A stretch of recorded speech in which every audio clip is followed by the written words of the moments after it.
So இதில் நம்ம என்ன பண்ணுறோன்னா, இந்த ஹீலருங்கிறவங்க பிரபஞ்ச சக்தியை, ரேக்கி சக்தியை அவங்க சகசிராரத்தில் ஆவாகனம் பண்ணி அது அவங்க உடம்பில் பாஞ்சு கையில் வருது இல்லையா? அப்போது இது வந்து ஒரு ஸ்பிரிச்சுவல் விஷயம், அந்த பிரபஞ்ச சக்தியோட சக்தி. ஓகே, இந்த யூனிவர்சல் கான்ஷியஸ்னஸோட சக்தி தான் அங்கே நமக்கு தெரிய வருது. ஸோ இது வந்து ரொம்ப பவித்திரமான ஒரு ஹீலிங் ப்ராசஸ். இதில் பேஷண்ட்ஸை, அதாவது ஹீலிங் வாங்கிக்க வர்றவங்கள பேஷண்ட்ஸை ஒரு ஹீலிங் டேபிளில் படுக்க வைக்கணும். சில சமயம் உட்கார்ந்து கூட செய்யலாம். எனக்கு படுக்க முடியல, எனக்கு உட்கார்றது தான் சௌகரியம்னா உட்காந்து கூட செய்யலாம். சில சமயம் நின்றுட்டு கூட கொடுக்கலாம். அதாவது எந்த இடத்துல அவங்க பெயின்லாம் கம்ப்ளைண்ட் பண்ணுறாங்கங்கிறத பொறுத்து இருக்குது. ஆனால் ரொம்ப நேரம் அவங்கள நிற்க வைக்க முடியாது. ஏன்னா அந்த ஹீலிங் நடக்கும்போது நிறைய நிறைய நிறைய உடம்பளவில் மனசளவில் மாற்றங்கள் வரும். அதனால் பெஸ்ட்டு படுக்க வைக்கிறது தான் நல்லது.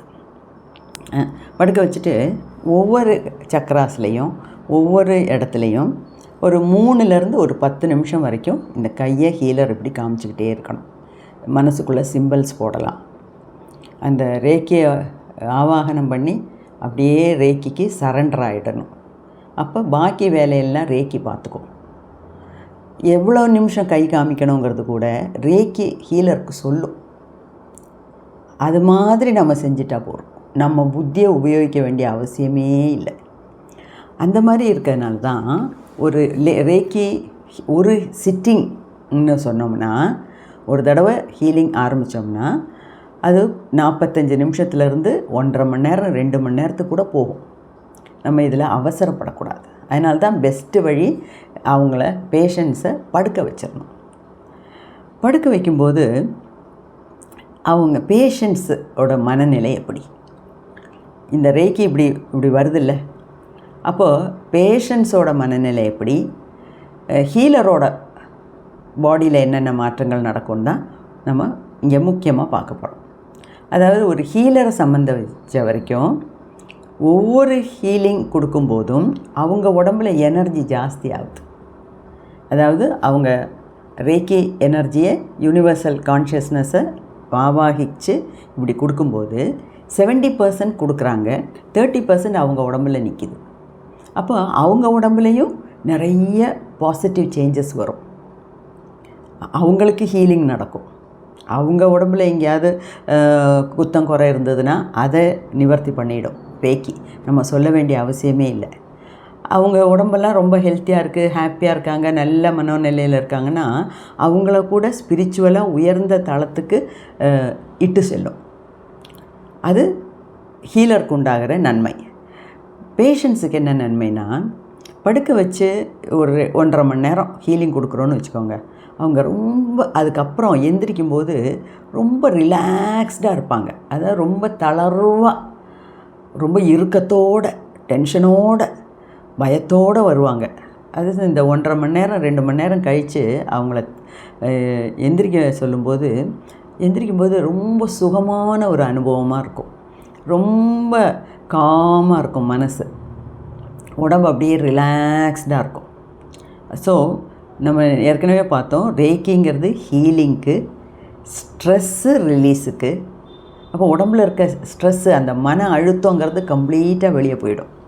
அப்போ உடம்பு நல்ல ரிலாக்ஸ்டாக, தளர்வாக, ஓய்வாக, அமைதியாக அவங்க ஃபீல் பண்ணுவாங்க.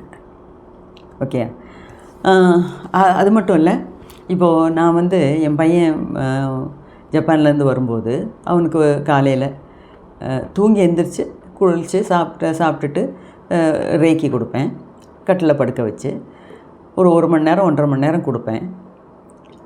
அது வந்து அவனுக்கு ஜாஸ்தி எனர்ஜி வேணுங்கிறதுக்காக. உடலில் உபாதைகள் ஒன்றும் இல்லாட்டினா கூட நம்ம ரேக்கி எடுத்துக்கலாம். அப்படி எடுக்கும்போது அவன் கம்ப்ளீட்டாக தூங்கிடுவான். தூங்கி எந்திரிச்சு குளிச்சுட்டு திருப்பியும் இது பண்ணும்போது கம்ப்ளீட்டாக தூங்கிடுவான். ரொம்ப ரிலாக்ஸ்டாக இருக்குது அப்படிம்பான். ரொம்ப ஸ்மூத்தாக இருக்க மாதிரி ஃபீல் பண்ணுவாங்க. அதே மாதிரி என் பொண்ணு ரொம்ப தலைவலிக்குதுமா, ஸ்ப்ளிட்டிங் ஹெட்டேக்குன்னு சொல்லி வருவாள். படுக்க வச்சு ரேக்கி கொடுத்த உடனே ஒரு 15 நிமிஷத்தில் எந்திரிச்சு போயிடுவாள், அம்மா எல்லாம் சரியாயிடுச்சு அப்படின்னு. அந்த ஒரு அனுபவம் பேஷண்ட்ஸுக்கு கிடைக்கும். சில சமயம் பேஷண்ட்ஸ் முகமே அப்படியே பளபளன்னு ஆகிடும். அதாவது ஹாப்பினஸ் அவங்க முகத்தில் பிரதிபலிக்கும்.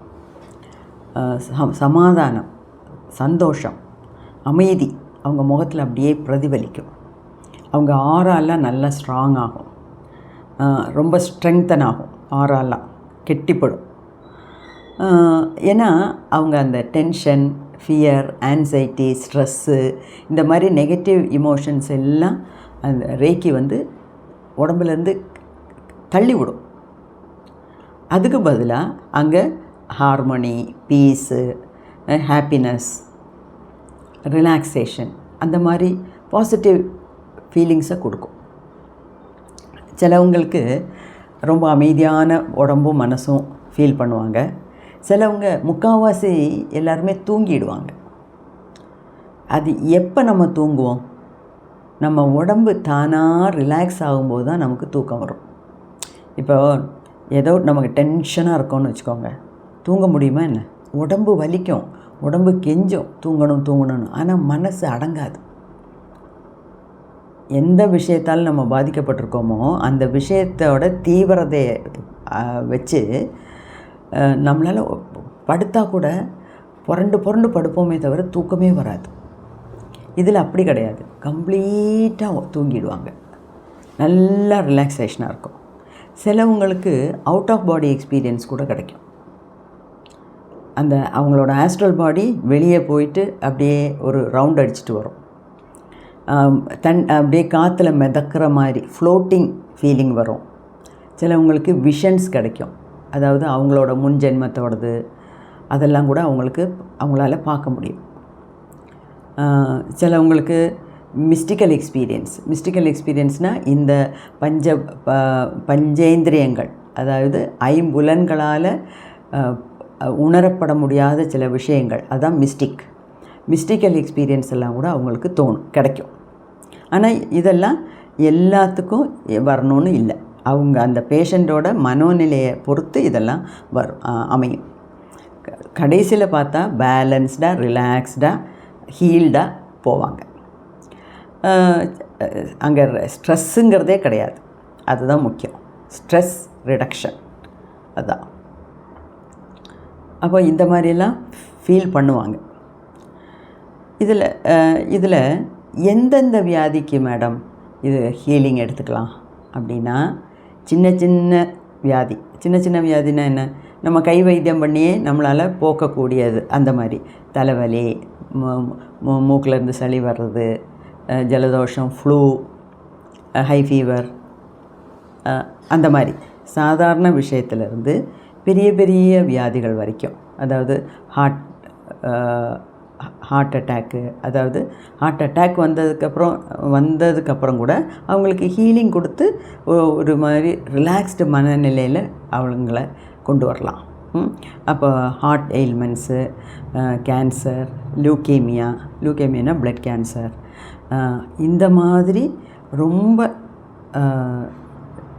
பெரிய விஷயங்கள்ல எல்லாம் கூட ரேக்கி நம்ம உபயோகப்படுத்தலாம். இதில் ஒரு சில விஷயங்கள் நம்ம புரிஞ்சுக்கணும்.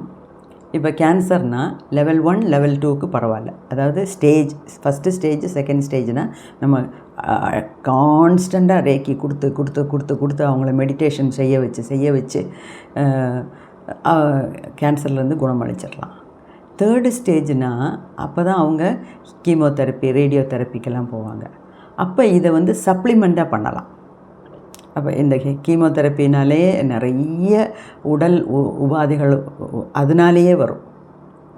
அதாவது வாந்தி வரும், நாக்கில் எந்த ஃபுட்டுக்கும் டேஸ்ட் இருக்காது, முடியெல்லாம் உதிரும். ஏன்னா அவ்வளோ கெமிக்கல்ஸ் நம்ம பிளட்டில் போட்டு அடைப்போம். அந்த பிளட்டு சுத்த அந்த கெமிக்கல்ஸ் போய் தான் அந்த கேன்சர் செல்ஸ் எல்லாம் ஒருபடியாக செல் டிவைட் ஆகாமல் மட்டுப்படுத்தும். அதனால் நமக்கு பல சைடு எஃபெக்ட்ஸ் வரும். அப்போ இந்த மாதிரி சைடு எஃபெக்ட்ஸ் வரும்போது ரேக்கி கொடுத்தா ரொம்ப ஹீலிங்காக, ரொம்ப சூதிங்காக அவங்க ஃபீல் பண்ணுவாங்க.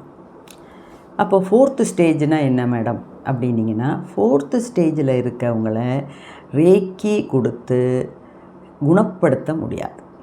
ஏன்னா உடம்பில் அவ்வளோ பாதிப்புகள் அளவுக்கு மீறி ஏற்பட்டுடுச்சு, டேமேஜ் அவ்வளோ தூரம் ஆயிடுச்சு. அதனால் 4th ஸ்டேஜில் எந்த சிகிச்சைனாலேயுமே சிகிச்சை முறையை நீங்கள் ஃபாலோ பண்ணாலும் குணப்படுத்த முடியாது. ஏன்னா உடம்பில் அவ்வளோ தூரம் அந்த செல்ஸ் எல்லாம் பாதிக்கப்பட்டிருக்கு.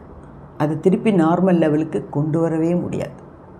அதே சமயத்தில் அவங்களுக்கு அந்த பயங்கர வலி, அதனால் வர்ற மன உளைச்சல் அதெல்லாம் இல்லாமல் இருக்கிற நாள் சந்தோஷமாக, அதாவது சந்தோஷம் கூட இல்லை, மன அமைதியாக இருக்கிறதுக்கு, மரணத்தை நல்ல விதத்தில் ஏற்கிறதுக்கும் உண்டான சக்தியை நம்ம கொடுக்கலாம். அதுதான் இதில் புரிஞ்சிக்க வேண்டிய விஷயம். 2வது, ரேக்கிக்கு எந்த சைடு எஃபெக்ட்டும் கிடையாது. ஹீலிங் ரேட்டு தான் ஜாஸ்தி. அது மட்டும் இல்லை, சிலவங்களுக்கு மிராக்கிள்ஸே நடக்கும். ஆனால் அது எல்லாத்துக்கும் நடக்கும்னு நம்ம கேரண்டி சொல்ல முடியாது. சிலவங்களுக்கு மிராக்கிள்ஸ் நடக்கும். மிராக்கிள்ஸ்னால் அதிசயத்தக்க விதத்தில் ஹீலிங் நடக்கும்.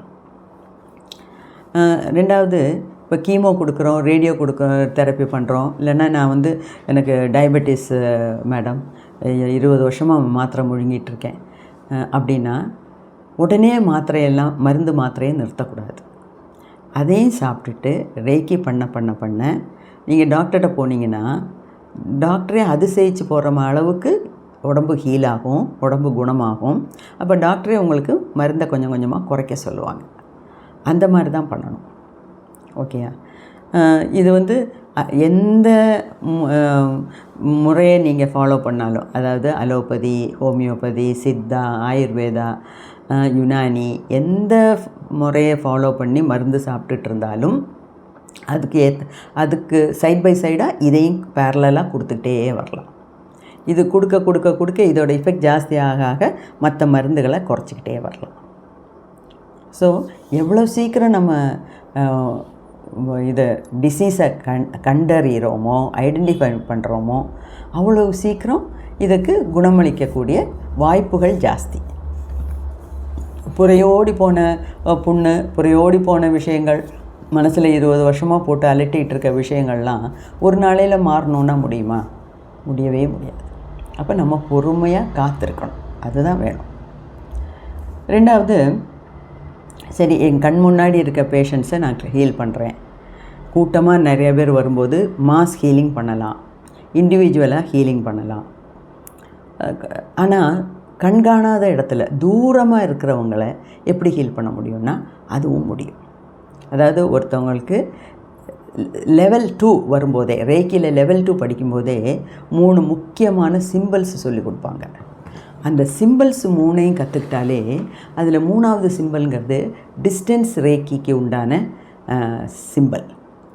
அப்போ அதை போட்டு தொலைதூரத்தில் கண்காணாத வேறு தேசத்தில் இருக்கவங்கள கூட நம்மளால் கனெக்ட் பண்ணிக்க முடியும்.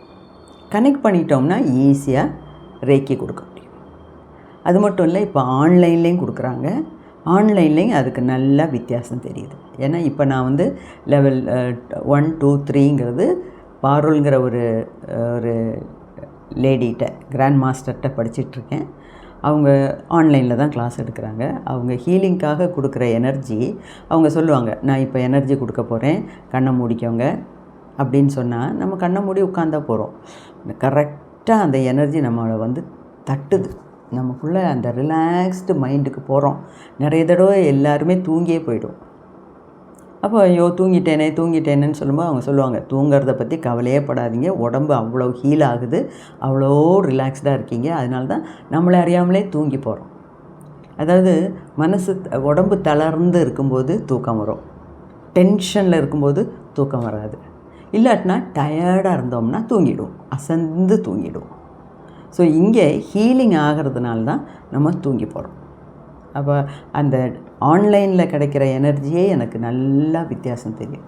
அதனால் முக்கால்வாசி என்னால் முடிஞ்ச வரைக்கும் அவங்களோட கிளாஸை, ஆன்லைன் கிளாஸை கூட நான், அவங்க லைவாக தானே எடுக்கிறாங்க, அதனால் அதை மிஸ் பண்ணவே மாட்டேன். அது எனக்கு பர்சனலாக அந்த அனுபவம் இருக்கிறதுனால தான் இவ்வளோ தூரம் உறுதியாக சொல்கிறேன். ஓகே. அப்போது இந்த 3வது சிம்பல் டிஸ்டன்ஸ் ஹீலிங்க்கான சிம்பல். அதை போட்டுட்டு நம்ம டிஸ்டன்ஸ் ஹீலிங் பண்ணிக்கலாம்.